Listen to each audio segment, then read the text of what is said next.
Have the Infosys management speaking with my colleague Kritika Saxena. Let's cut across. We want to give guidance based on what we see. Okay. And one of the analysts came up with this phrase, saying it like you see it, and this is what we do. Of course, we have learned from the past, the last several quarters, and but this is basically what we see presently. One of the things that the Q4 performance did was obviously had an impact on this. So as our visibility improves, obviously, I expect that we'll be able to do. There is scope. Yeah, there is scope for doing better, and in particular, as the software as a service offerings and the new offerings continue to kick in later on, then I expect that we'll be able to beat the Q3 and Q4 traditional depression that we have typically in the seasonal weakness, that we'll be able to overcome that better in the coming year and so forth. But based on everything that we see right now, it is 6.5 to 8.5. So is it fair enough to say that by the second half of the year, you'll get better visibility? Of course, yeah. Okay. Yeah. With every quarter, we should get better visibility. Okay. As far as the aspiration target is concerned, I know you've already answered that, but how realistic is it right now? You've always maintained that... It is exceedingly difficult, obviously, under the circumstances, there is no doubt, but... so the way I look at this is, I mean, I set that as a rallying cry, as an aspiration when I started in October of that year, and we have had similar in the company and in the industry, similar aspirational, goals and ambitions that people have set at various times, and these are not financial goals, these are aspirations. Therefore, yeah, I mean, obviously it is an exceedingly difficult target to achieve, and I used to joke that it is, what good is it if it is not a difficult one, and now it's even gets steeper as the time goes by.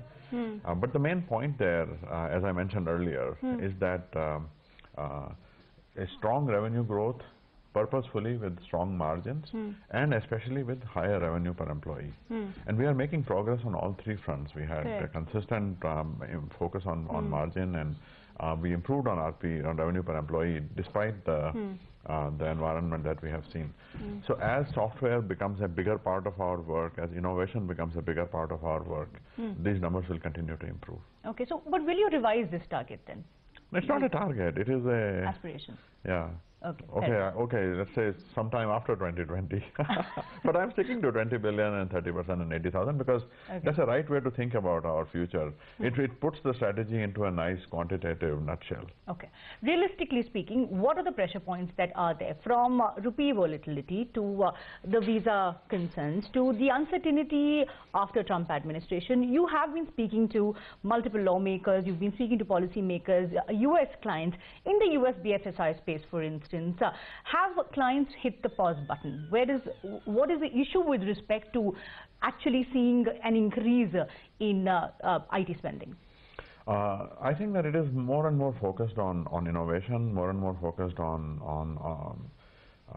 improving the business's ability to be competitive. Correct. And with the new administration, that is a strong focus.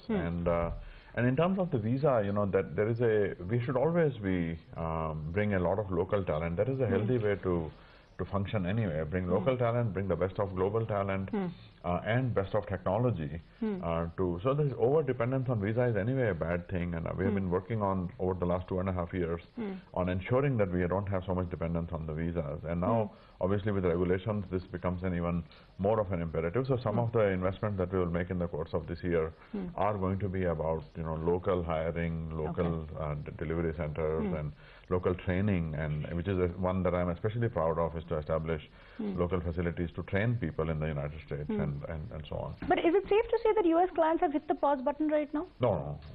I mean, they want to understand what the implications of the visa regulations are and things of this nature, but it's not a pause button. See, Kritika, the times ahead are the main concern that reflects in the administration, in Brexit and all of these, is a very deep-rooted concern about the future of employment, about the future of work.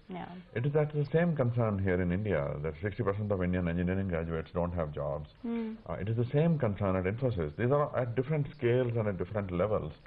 But when I think about my endeavor to transform the company towards a automation-centric and innovation-centric company, it is in the end all about the same underlying issue that we face globally, which is that are there enough purposeful, good kinds of jobs Is technology really making us obsolete? Okay. I see a future where people have to transform themselves into becoming more entrepreneurial, into becoming more of problem finders, and developing AI.